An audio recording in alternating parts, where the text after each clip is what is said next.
LeBron was asked if he has any thoughts in his mind that he could have played his last game as a Laker. LeBron paused for about 10 seconds before saying, "I'm not going to answer that question." LeBron put the mic down and walked out of the media room. There's also chatter in the streets that Darvin Ham may have coached his last game with the Lakers. Stay tuned. No debates, no speculation, just the info you need. That's your KBLA Sports Minute. I'm Ray Richardson. More news, opinions, and conversation when we come forward on KBLA Talk 1580. KBLA Talk 1580 is dedicated to empowering our communities by providing progressive talk radio for our audience. We strive to be an intersectional voice for the voiceless. As a Black-owned and operated station, we are committed to highlighting diverse perspectives and creating safe spaces for meaningful dialogue. We believe that everyone has something unique to bring to these political, economic, social, and cultural conversations, and we don't shy away from the hard conversations about current events. We endeavor to be a beacon of hope and understanding, while boldly challenging listeners to think more deeply about difficult topics that impact us all. With this in mind, our mission statement at KBLA Talk 1580 is simple: to create an inclusive platform that promotes civil discourse through honest dialogue and encourages personal growth among our listeners, so they can become the active agents of change. Our vision is to establish ourselves as the premier radio network with relevant programming across the beloved community, connecting people through shared experiences and collective power for lasting impact beyond these challenging times.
That's Tina Marie. I'm Tavis Smiley, and pleased to have you with us in this final hour of today's program. I was going to say I lied to you. I really didn't lie to you. This is live radio and things change. I told you we'd be joined by Dr. K, Cassandra Wise Whitehead out of Baltimore, on one of my favorite stations there, WEAA. She was our scheduled guest for this hour, but she has been called away on some breaking news back east. And so we have shifted gears in this hour to still discuss the same topic we were going to discuss, but with a different set of guests. So two conversations in this hour, all about the same subject, which is the National Day of Action rally planned for this Friday in the nation's capital, Washington, D.C. On the backside of this hour, we'll talk to Tanya Clay House, who is Executive Vice President for Campaigns and Advocacy for the Hip Hop Caucus, a national nonprofit and nonpartisan organization connecting the hip hop community to the civic process. We'll talk to Tanya Clay House on the backside of this hour. But we commence this final hour today in conversation with Kimberlé Williams Crenshaw, a pioneering scholar and writer on civil rights, critical race theory, black feminist legal theory, and race, racism, and the law. She teaches law at both UCLA and Columbia. Not the subject of today's conversation per se, but it is interesting. I thought when I saw that she was coming on today that she teaches on two campuses, both of them embroiled in controversy right now with all these protests that students are engaging in across the country on Columbia's campus and, of course, on UCLA's campus here in L.A. Perhaps we'll discuss that at another time, but the focus of this conversation is the National Day of Action rally this Friday in Washington. And Kim Crenshaw, how are you today? I'm all right, Tavis. I was really rocking to Tina Marie. That's all right. Yeah, no, Tina is easy to rock to. She was yes, easy to rock to. Square biz. No, I have a list of the best blue-eyed soul singers of all time. She's And on there. yeah, and she's on the list, and she's top of the list for, I think, for white females. There are a lot of white males Mm-hmm. on that list. Everybody from Kenny Loggins to Michael McDonald to Daryl Yeah, Hall of Hall and yeah, Oates. It's a long list, but Tina's certainly yeah. top of the list, at least on my list, top of the list for Mine too. white females. Mine too. No question about that. Let me make the most of my time that we have here, the 25 minutes that we have Sure. left here. Tell me about the National Day of Action rally this Friday, and we'll jump from there. Well, Tavis, I think we were talking about this earlier. This is the second year that we have called together a coalition of civil rights, human rights organizations, parents, teachers, all to protest against the effort to censor our books, to eliminate Black history, to take away our concepts, and basically to attack racial justice. So this year we are starting the protest on Friday at the Library of Congress. The idea, of course, is to recognize that knowledge is what we need to defend our democracy and to advance the reach of racial justice and inclusion. And that's exactly what's being attacked and taken away by this so-called anti-woke war and all of its dimensions. We've been saying, Tavis, since 2020, when a lot of this started, that this wasn't just an attack on critical race theory. It's not just an attack on the 1619 Project. It's really an attack on us as a people, and it's an attack on our role in this democracy. So this year, we are hoping that more people than ever before make their voices heard, make their opposition known. Those who are in the D.C. area are invited to join us at 10:30 at the Library of Congress, and we're going to march over to the Supreme Court, where, this is the 70th anniversary of Brown versus Board of Education. That was all about the role of integrated, non-apartheid education to support our democracy. So we're going to go to the Supreme Court to remind them of that and to stand up and be counted. Yep. Let me ask you a question that may have two parts to it. We'll start with one and move to the other, perhaps. And I'll talk more expressly about, as you've already kind of detailed for us, what we're protesting, what we're raising our voices about on Friday. We'll get more into the thick of things here in that regard in a moment. But let me just ask you a broad question that is somewhat, I think, somewhat philosophical, and I'm not naive in asking it, given what you're doing this Friday. But I wonder whether or not in this country you truly believe, that rallies and protest, and let's be clear, we taught the world how to protest. We being black people, we taught everybody else how to protest. We kicked down the doors, and everybody else came on through. So I am mindful, of course, of what we have done in this regard. But I wonder whether or not you think Americans at this point, we see this all the time. Do we have protest and rally fatigue? Do protest and rallies still matter in this country? I think, Tavis, what we're trying to do is to change the equation on the ground. And the equation right now has anti-woke, racist extremism at 100. And the resistance to it, just to use the gaming metaphor, is like about a 5. Mm-hmm. Most politicians, most decision makers, like the College Board that purged African American studies of intersectionality and critical thinking about race, they look at the equation and they say, well, look, these crazy right-wingers are telling us to take Ruby Bridges out of the curriculum. They're telling us to downgrade Letter from a Birmingham Jail. They're telling us to say nothing about Audre Lorde and Angela Davis and all of these brilliant thinkers over time. They're telling us to get rid of this. And we're hearing nothing from the other side. We don't think people really care that much about this. So, of course, they are appeasing. Of course, they're eliminating things that we've been working generations to integrate into the canon of Black history, of American history. So this is about a show of force to say, don't get it twisted. Just because we're not being mentioned, accurately on Fox News every night, just because we don't have the Moms for Liberty marching into school boards and crying and yelling and screaming, doesn't mean that we don't care about our history and we don't care about the well-being of our children. But the only way we can do that is to show that the majority of us are opposed to that. So, protests are important for various reasons. One reason is to actually quantify that there is a silent majority that's not going to be silent anymore. Yep. There are other reasons on that list, and we'll let her unpack other reasons on that list why rallies and protests still matter and why the one this Friday matters. It's the National Day of Action rally in Washington, D.C. More with Kimberlé Williams Crenshaw when we come forward on Tavis Smiley. Hope, agency, dignity. This is Tavis Smiley. Can you dig it? Come on!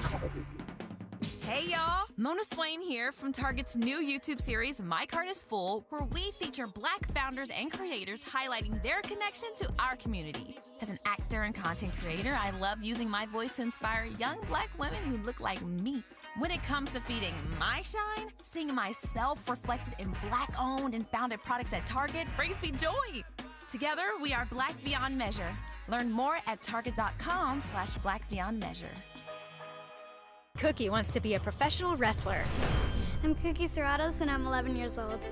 She also wants to win all the medals. That's why Cookie and her family make every day count, squeezing out her best with Go-Go Squeeze. Okay, Cookie, let's break for a Go-Go Squeeze. Go-Go Squeeze Fruit on the Go pouches are a nutritious snack made from 100% fruit with no sugar added. Go, Cookie! Because when you nurture your kids, you squeeze out the best in them. Squeeze out the best with Go-Go Squeeze. Not a low-calorie food. Products range from 11 to 13 grams of sugar and 60 to 70 calories per serving. It's the farewell tour. Maze featuring Frankie Beverly and KBLA wants to send you and the special mom in your life. Sunday, May 12th at the Kia Forum. Make sure I'm right, girl, before I let go. Also featuring soul icon Anthony Hamilton. The best of me. Amazing, amazing, amazing. And After 7.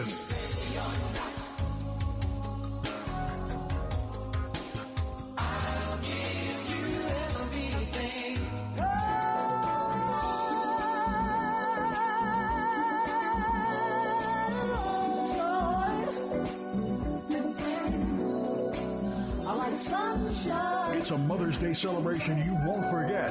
Listen in for your chance to win tickets. And don't forget to wear white. It's the farewell tour with Maze featuring Frankie Beverly.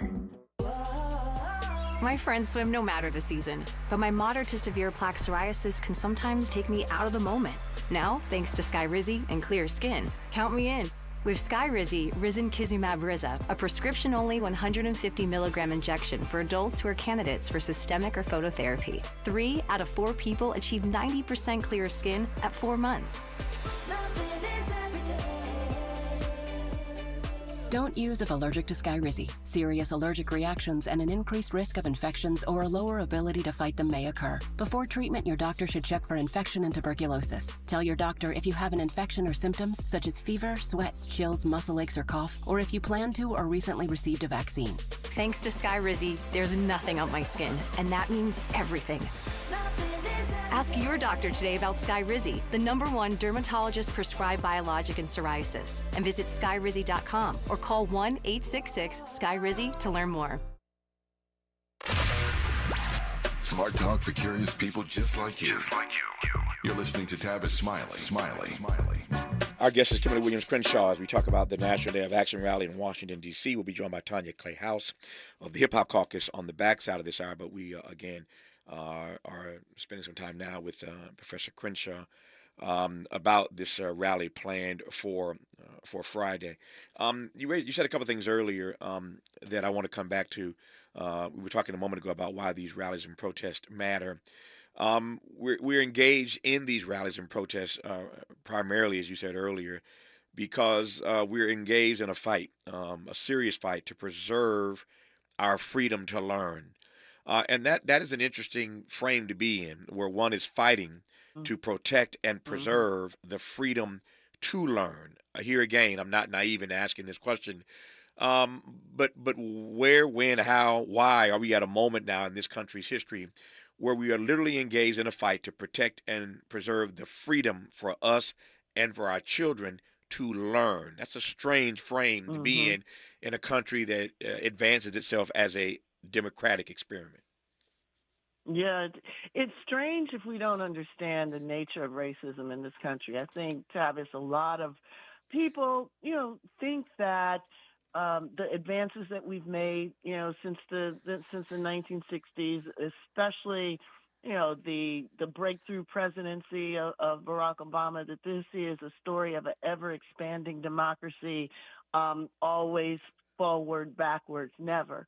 But that's not an accurate understanding of our history. It's not an accurate understanding of what happens when the pressure to expand our democracy and our place in it lessens. Our society is like a rubber band. It only stretches when the pressure is there. The moment we let our foot off the pedal is the moment of retrenchment. This is not the first time this has happened before. This is not the first time that electoral gains, gains in education, gains in our economic position were taken away from us. Basically, when those who benefited from our expanding role in the democracy decided that they didn't really care about us anymore, that it wasn't worth the constant conflict. The first thing that we lost was our right to vote, our right to learn, our various freedoms. This is what happened at the end of Reconstruction. So this is what we're facing right now, right? This effort to take away our political power always comes with the effort to take away our ability to speak our reality. And that's what this is about. 37% of the books that have been banned over the last 2 years are about race or by scholars of color or authors of color. So if they don't hear from us, they think it's okay. If we can't change the equation, it's going to continue. So, you asked about the protest. You're absolutely right to ask that, which is precisely the reason why the National Day of Action has many activities. The signature one is the protest in D.C., but we're asking people all across the country to do something, whether it is to post something, whether it is to host a teach-in, host a conversation, read a banned book, call your congressman, call your school board person, oppose all of the proposals that are now in the mix to actually not only make federal law ban these books, but also to go against the basic ideas. They're trying to change EEOC and prevent us from collecting data on race and racism. They're trying to actually change the whole project of anti-racism and democracy. So we're asking everybody to do something on Friday, May 3rd. Tell me how steeped you think this pushback is, because there are a number of ways to read this. Two come to mind rather immediately.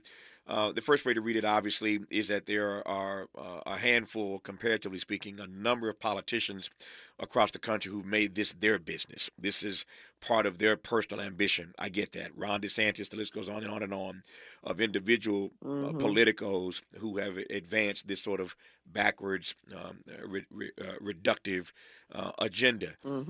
But the other side of this coin is, again, when I asked a moment ago how steep this is, that idea or that ideal permeates the demos. So my question is, how steep is it? Does that make sense? Yes, it does, and it's deeply steep. So first of all, we have to understand that this is not a grassroots effort. This is billionaire, dark money funded messaging, talking points, and organization. These organizations like Moms for Liberty that popped up, they are basically operatives from the far right that have seen this as an opportunity to actually use the Trojan horse of anti-wokeness in order to achieve some of their policy objectives that were virtually impossible to even imagine like 5 years ago. So they want to abolish the Department of Education, just abolish it. They want to defund public schools and redirect this money into private schools, and many of those schools are religious schools. They want to get rid of disparate impact, which is an entire way of proving discrimination. This is stuff that was thought of as impossible before 2020. Now they see how racism and insecurity, fears about replacement, can be used as a packaging for a whole range of right-wing extremist ideas. So yes, it's deeply a part of our ethos, because anti-Black racism has never really just gone away. It's gone undercover. Now it's back, and it's being packaged in a way that actually deconstructs so much of what we've taken for granted as American citizens. You sort of teed this up. Let me follow up on what you teed up, and that is, for those who follow these things as we do, in my seat and what you do in your lane. For those who follow this stuff, you come to realize there really is just a handful of people who are controlling and advancing this narrative. And by that handful, I mean, to your point, those billionaires. We could call their names, but they have the power and the pocketbook to force out a president at Harvard. They have the power and the pocketbook to pick the right case and work its way up to the Supreme Court to undo a corrective program like affirmative action. They have the power to do et cetera, et cetera, et cetera. I don't need to educate you. You understand this. It's what you do every single day. But I'm coming back to it because it is unnerving, and I can think of other words, other adjectives, but it is unnerving to consider that in to a significant degree, we find ourselves in some of these fights because there are literally 3, 4, 5 people who have the resources to fund all of this. How do you read that reality? I read that as a continuing reality of why our democracy is on life support. We have to remember, number one, that, this democracy was actually created in such a way that gave disproportionate power to those who had money and wealth. That's what the whole 3/5 compromise was all about. We got to count as 3/5 of human beings, so the people who owned us got that much more power in Congress. I mean, this is hardwired into our democracy. So basically, for us, democracy means overcoming the rigged rules of it and creating the kinds of norms and an ethos about what a multiracial democracy has to look like that starts from where we actually are. So it means that we have to always be vigilant. We have to always fight against these ideas that they are cutting back on our access to the ballot simply because of election integrity. That's never been what it's really about. And we have to push back against the idea that not talking about this history is the way to overcome it. Not talking about racism doesn't create racial equity. It is the silence about talking about racism in this history that creates it. So there are a few who understand this and are willing to write checks to make sure that the truth about our country and our challenges is not shared with school children, is not shared with us. We don't know these stories. If we can't get our votes out, our bodies out, our conversation out, they will win. That's the one thing we know. If we don't fight, they will win. We need to know what we're up against. We need to be out there, and we also need to bring our allies out, those who will appease or who will run rather than stand for democracy and fight. Yep. So every day we get updates. We, the nation, certainly we in the media business, we get updates every day on where the war between Israel and Hamas stands. We get updates every day on where the war between Russia and Ukraine stands. So give me your sense, give me your update on where you think we are in, as you refer to it, the anti-woke war. I think we're in the point where the anti-woke war has gone around the world 3 times, and we're just getting our boots on. We're just starting to recognize what we've been saying for years, that, look, they are not going to be satisfied by throwing a few of us under the bus. There are a lot of people who thought, well, we'll pivot on CRT or we'll pivot on the 1619 project and the monster will go away. The monster is not interested in one particular instantiation of anti-racism. They want all of it. So we've been saying, look, what's going to come next is diversity, equity, and inclusion. No one really seemed to take that seriously until now. We're seeing diversity, equity, and inclusion being used as the new N-word. a bridge collapses in Baltimore because of an accident, and who's responsible for it? The DEI mayor. A door flies off an airplane. Who's responsible for it? DEI engineers. They have weaponized anti-racism and used it as a way of basically calling us all the thing we don't want to be called, and any policy that integrates us into this society and into its memory as that thing that shall not be done. So if we're not recognizing how serious this threat is to us as a people and to the entire democracy, then I would say we haven't come out of the box yet.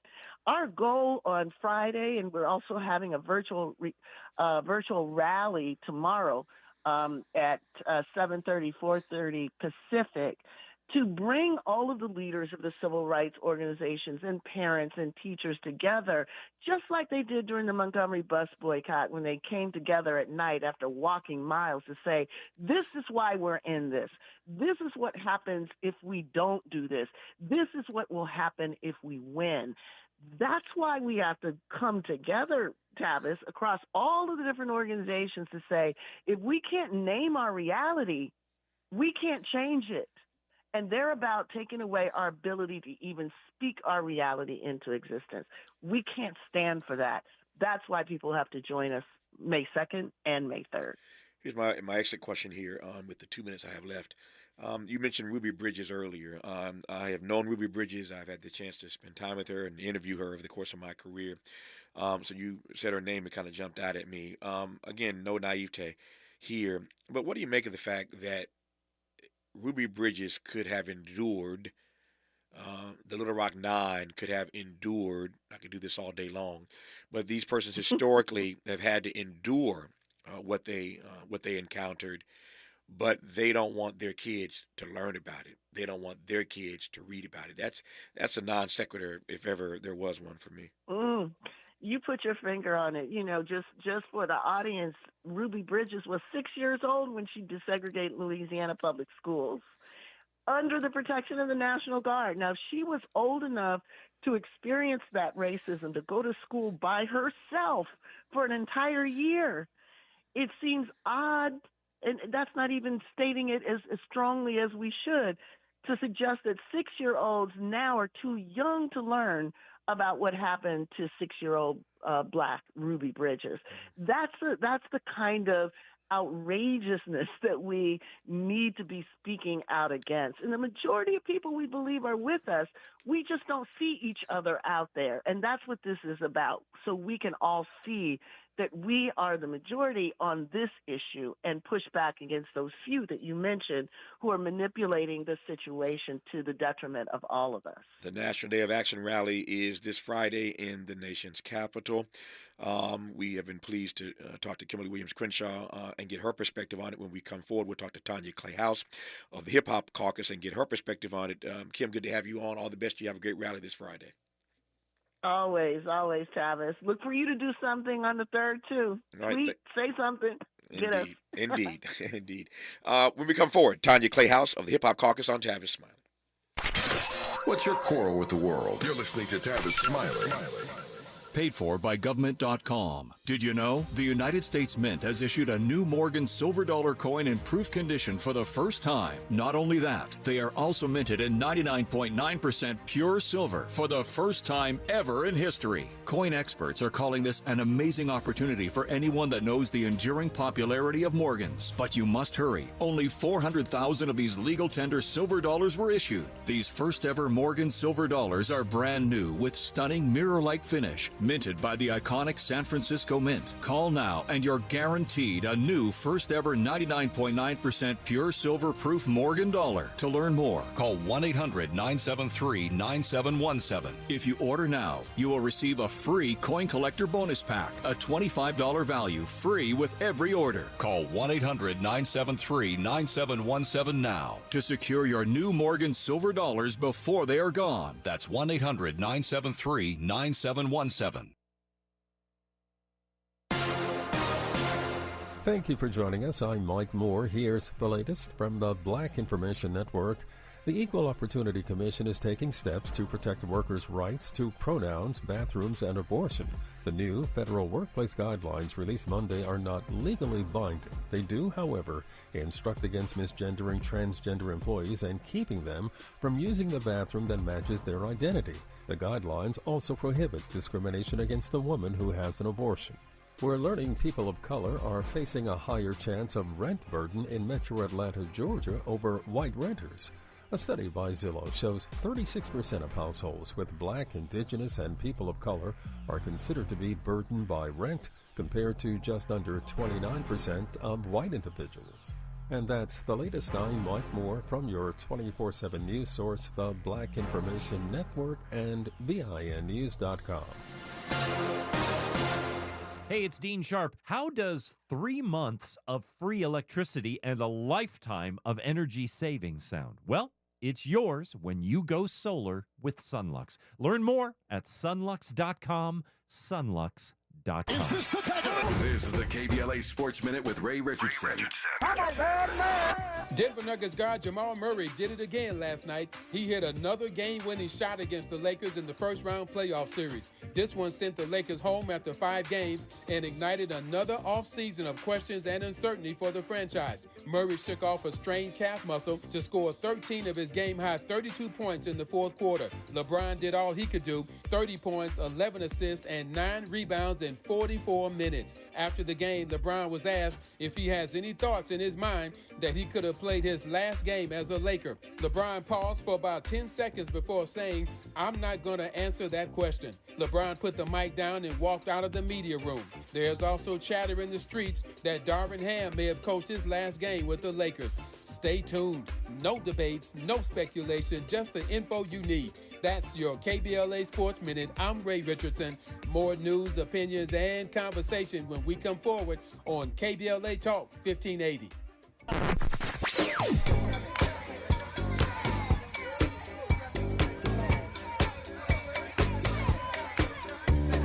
This is KBLA Talk 1580. Talk radio. That's music to your ears. We're unapologetically progressive. KBLA Talk 1580. We've got a lot to talk about.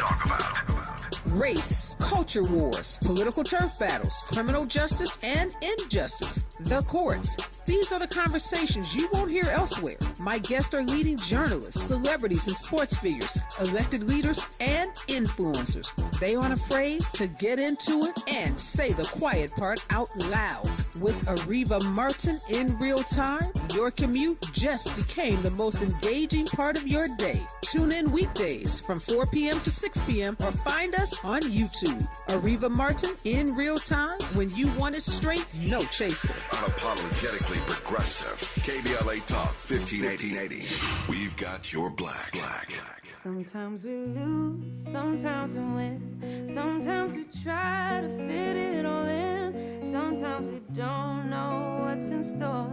Sometimes we find what we're looking for. Sometimes we're rolling easy and free. Sometimes 1 and 1 makes 3.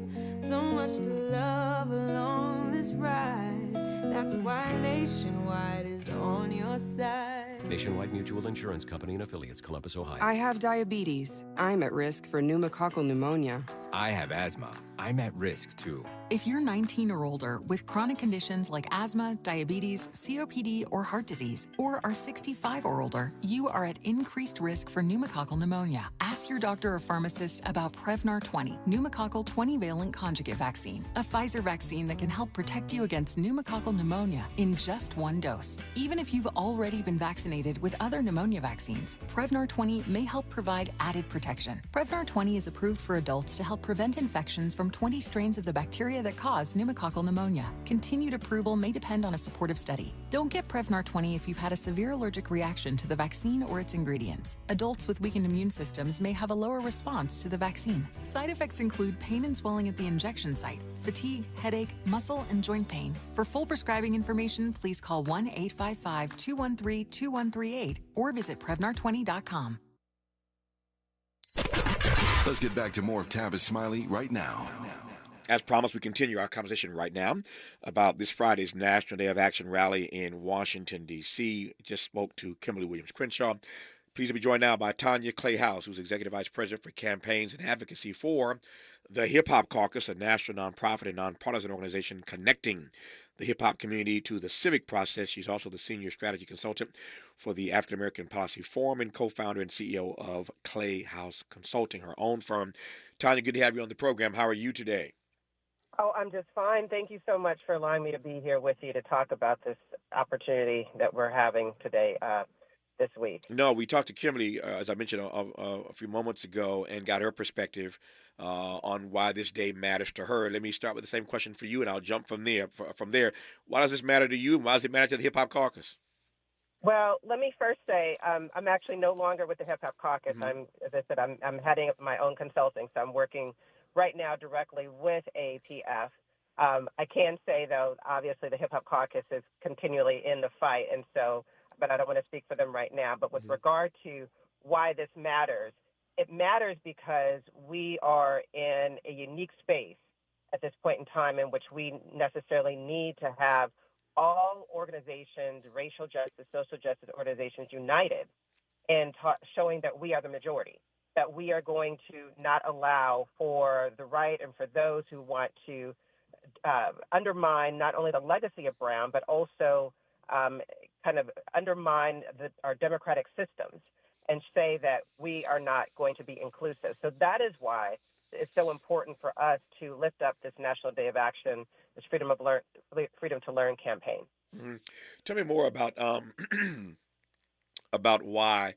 Excuse me. I'm sorry. I was talking to Kim earlier about protest and rallies and whether or not they still matter. We had a spirited conversation about that. I think they still do. They certainly can. But what does it mean to you that in this moment in the nation's history, we have to be engaged in protest and rallies to protect our right just to learn? How do you read that moment in American history, this moment? Well, while we have so many other venues, that's true. We have social media now. We have a lot of other ways in which we can show our activism and show that things matter to us. But there's nothing like everybody coming together in unity, in coalition, in person. There's nothing like that to show, that can compete just with a social media campaign. We have to, rallies, protests, they matter because it shows that we are willing to take the time out of our day in order to be in partnership together, in fellowship together, in coalition together, however you want to phrase it. And it shows the importance of us bringing our various communities together in order to move forward on the concept that I spoke about, which is having this inclusive democracy, fighting against this anti-woke, battle that is going on right now, as well as making sure that we ensure that we're actually living up to the ideals. We never have done that here in America of what it is that this democracy and what we are supposed to be about, even though communities of color, Black people in particular, built this country. But this is why it really matters. Rallies, protests, all of this matters because it shows that we are willing to keep fighting, keep battling, keep moving forward, and come together all in person. This audience knows that I always refer to, it is my way to refer to this democracy as an experiment in democracy. And I say that all the time because we have, it seems to me, a Madisonian framework for democracy in this country, but we've not quite achieved that. So I tend to refer to it as an experiment in democracy. I raised that because you mentioned a moment ago, a couple times, you've used the phrase inclusive democracy. We could use the phrase inclusive democracy, as you have a couple times now again, or we could use the term representative democracy. I think respectfully that both of those at this moment in America are still aspirational. That's my view. What's yours? Oh, no, I completely agree. This is why we have to come together this Friday, because they are aspirational. They don't currently exist in their in fulsome the way that it should. I agree that with what you're saying, that we are still in this experiment of American democracy. we are still attempting to achieve a representative or inclusive democracy. We don't have that. We still have, we don't have a black woman in, we have one black woman in the Senate right now. We're about to lose that. And we're trying to maintain that. We have, and usually we only have one at a time.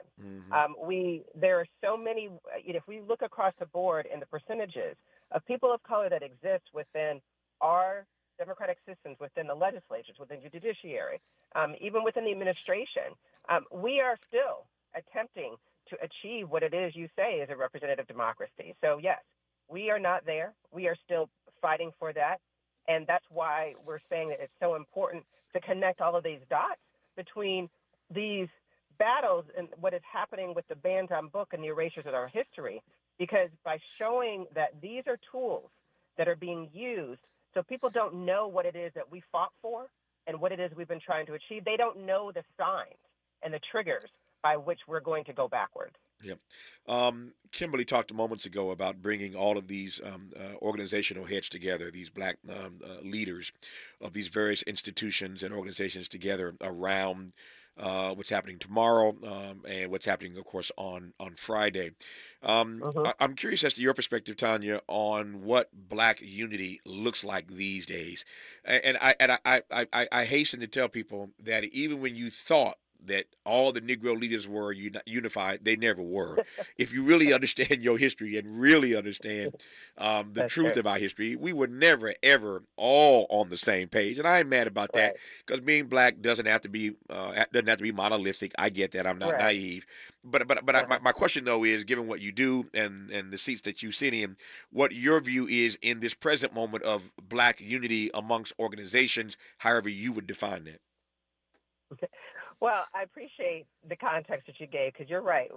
We are not monolithic, and we've never all been unified. There's always, I think that history, we always have a different view when we're looking back at things and saying, oh, it was all so good. And we say, well, you know, when we were there, we talk about Malcolm X and Martin Luther King all the time. We say, well, you know, they weren't. But then they came, and people forget all the things and the battles that people had to fight through. Right now, we are still continuing in a similar framework. I think there's a lot of unity in the, amongst the black civil rights organizations when it comes to understanding that we are still in a battle. Now, I think the means by which how we all get there, I'm not going to deny that there are different ways that some organizations perceive it and the way that they want to move forward versus others. But I don't believe that the ultimate goal is different. In fact, I believe that we are trying to achieve black liberation. We are trying to achieve a society by which we are all able to obtain and to be have the opportunities that we should have within this democracy, within this country. And so that we're attempting to do that. Some do it, through the legal for the court systems. I'm also chair of the National Bar Association Civil Rights Law Section. The National Bar is going to be there too. So we'll do it in different ways on that respect. Organizations like the, NAACP will do it, through the states and their affiliates and their chapters. I mean, organizations like, the National Urban League, who's also a sponsor, they're going to do it through their across the country through all the chapters that they have. They work more on different levels and socioeconomic spaces. I mean, so I think we do have different ways in which we're all fighting that fight. We're trying to get to, but I do think that the ultimate goal is still the same. Yep. More with Tanya Clay House as we talk about the National Day of Action rally this Friday in Washington when we come forward on Tavis, Smiley. Interrogating and unpacking. That's what we do around here. You're listening to Tavis Smiley. What is dedication? My biggest fear in the middle of my addiction was that my kids wouldn't have a father. And I started thinking, you know what? This isn't my story. I definitely had to become a better man to be a better father. It's important to me that my kids are empowered and truly believe that if they can think it, they can do it. That's dedication. Visit fatherhood.gov to hear more. Brought to you by the U.S. Department of Health and Human Services and the Ad Council. Joey from Vermont, a farmer trying to get through the winter. Adriana from South Carolina, a single mother living paycheck to paycheck. Liam, from Ohio, an injured father struggling to provide for his family. Hi, I'm Shanola Hampton, and I support the Feeding America network of food banks because they help provide over 6 billion meals to people in need each year. Learn more at feedingamerica.org.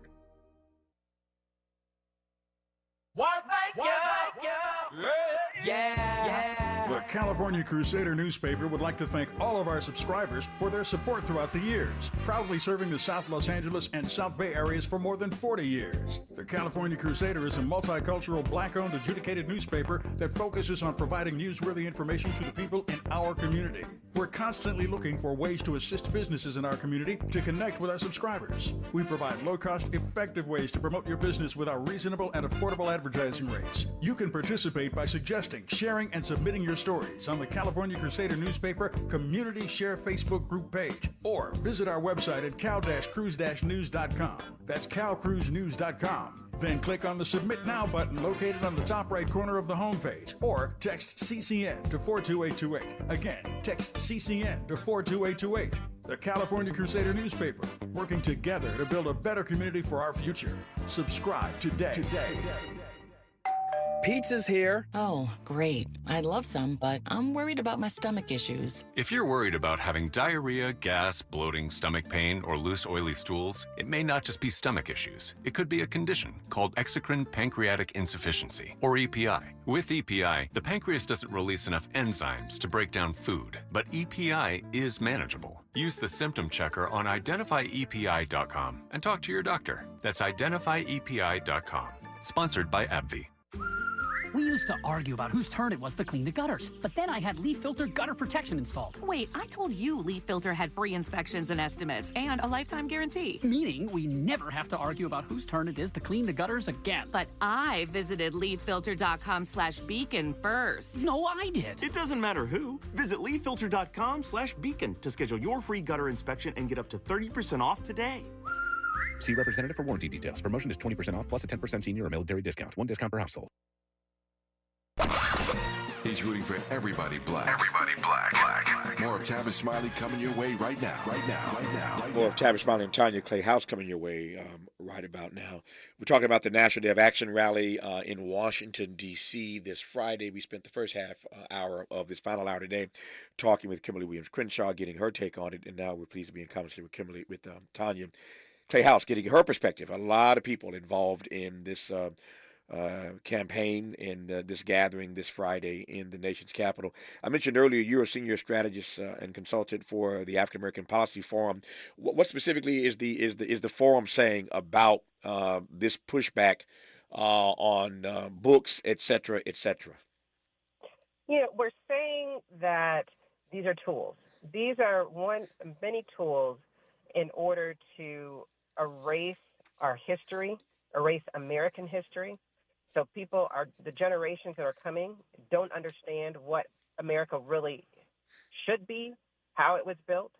The bans on books, it's taking away the attempts are to take away our culture, to show that, to try to create this monolithic society, which we never have been, and to assume and to create, to ensure the political power of a small minority and to maintain that power.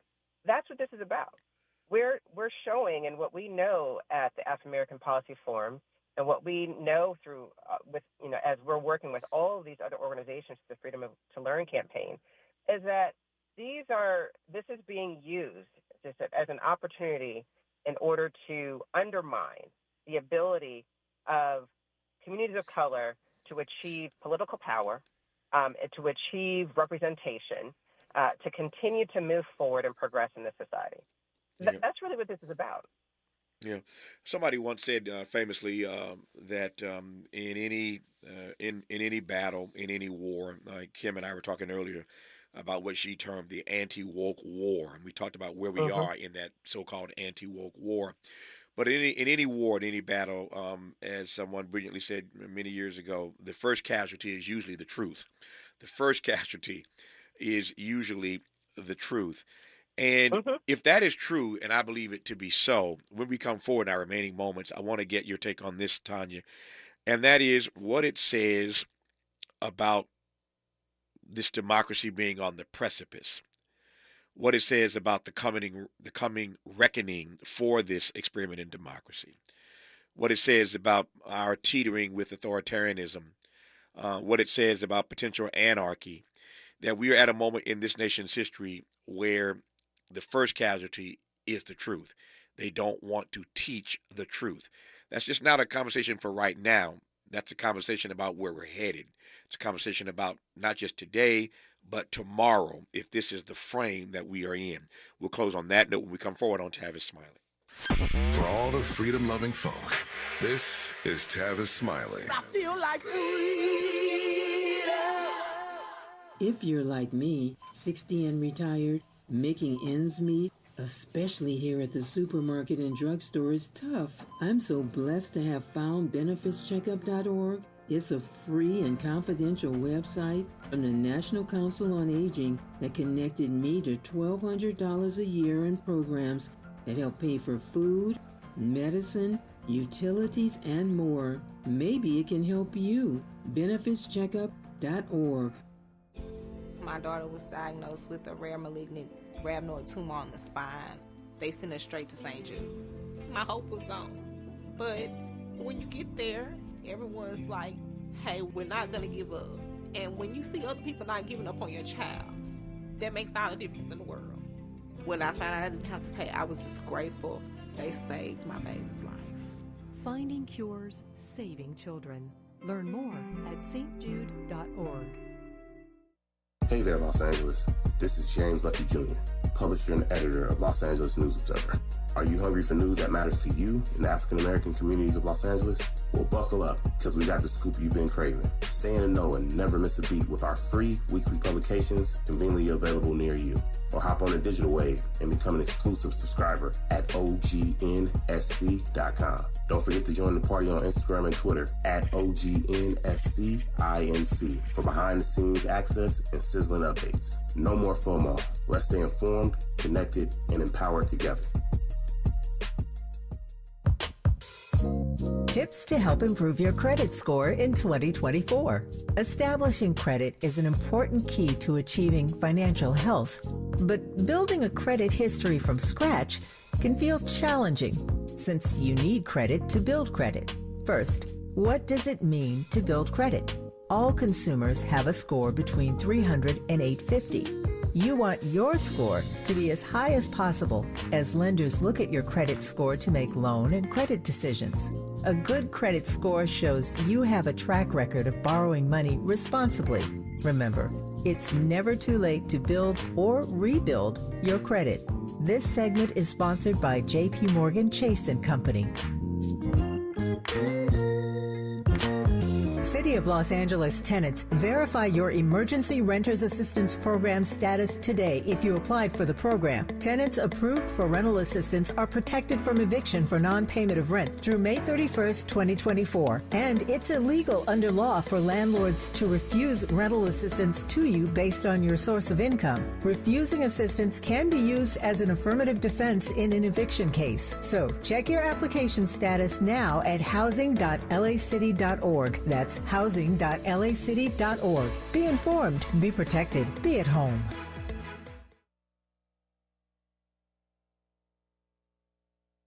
More honesty than you can handle. More empowerment than you can imagine. You're tuned in to Tavis Smiley. Tavis Smiley and Tanya, who has been our guest for the last half hour, talking about the National Day of Action rally in Washington, D.C. this Friday. Spoke earlier to Kimberlé Crenshaw, now speaking to Tanya Clay House, getting her take on the importance of gathering this Friday to be heard and to preserve and protect our freedom simply to learn in this country. You would think that's kind of strange that in a place that calls itself a democracy, we'd be fighting to preserve and protect our right, our freedom, just to learn. But I digress on that for now. Here's my exit question, Tanya. I think we say all the time in our community, as you well know, that if you don't know where you have been, you don't know where you're going. That is true. But it's also true that if you don't know where you are in real time, you can't check yourself before you wreck yourself. And it seems to me that if that adage is true, and it is, that in any war, the truth is usually the first casualty, it's abundantly clear to me that we are in a very, very, very unique and frankly a very frightful frame when people are trying to ban the teaching of truth. That portends a not so rosy future for this, again, experiment in democracy. But that's my read. What's your read?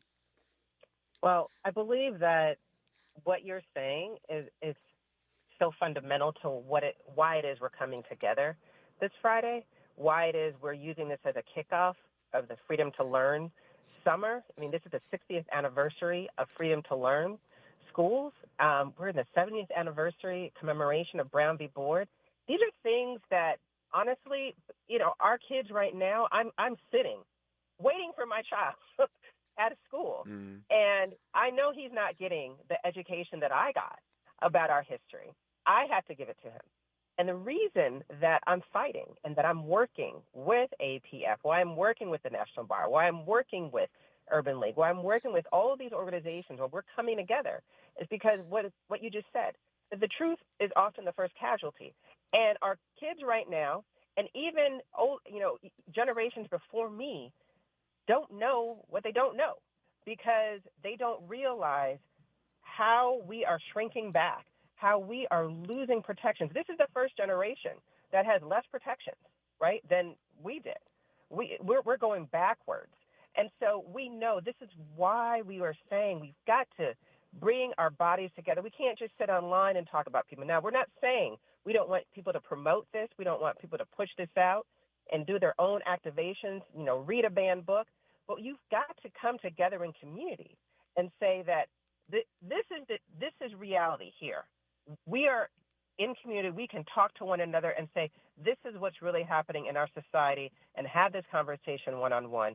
Don't be misinformed, and take the opportunity to learn, to find out what actually is going on, and we can provide you with that information. We've got the tools, and we need to make sure that people are having those conversations, and that's why we're bringing people together on the 3rd and then continuing as we go throughout Freedom Summer. It is the National Day of Action rally in Washington this Friday. Honored to have been in conversation with Kimberlé Crenshaw and Tanya Clay House, one of the two of the many organizers of this event this Friday.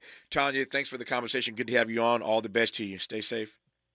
Appreciate you, Tavis. Thank you. Good to have you on this program. Some other great guests coming up on our program this week. What's today? Today is Tuesday, which means tomorrow, I think Larry Wilmore is our guest in the first hour. Should be a great conversation. We'll do, I'm sure, some funny, but also some serious discourse with Larry Wilmore tomorrow in our first hour. What's on Thursday? Wow, some good guests on Thursday. Earthquake is in our 10 o'clock hour, I think, our second hour. I shouldn't say 10 o'clock. We're syndicated. It may not be 10 in your market. But in our second hour, my apologies, in our second hour on Thursday, we'll talk to Earthquake. And in our final hour on Thursday, some guy named William Shatner will be our guest. So some great guests coming up the next couple of days. I thank you for tuning into our program today. Back here tomorrow, Lord willing, to do it all over again. Until tomorrow. And as always, keep the faith.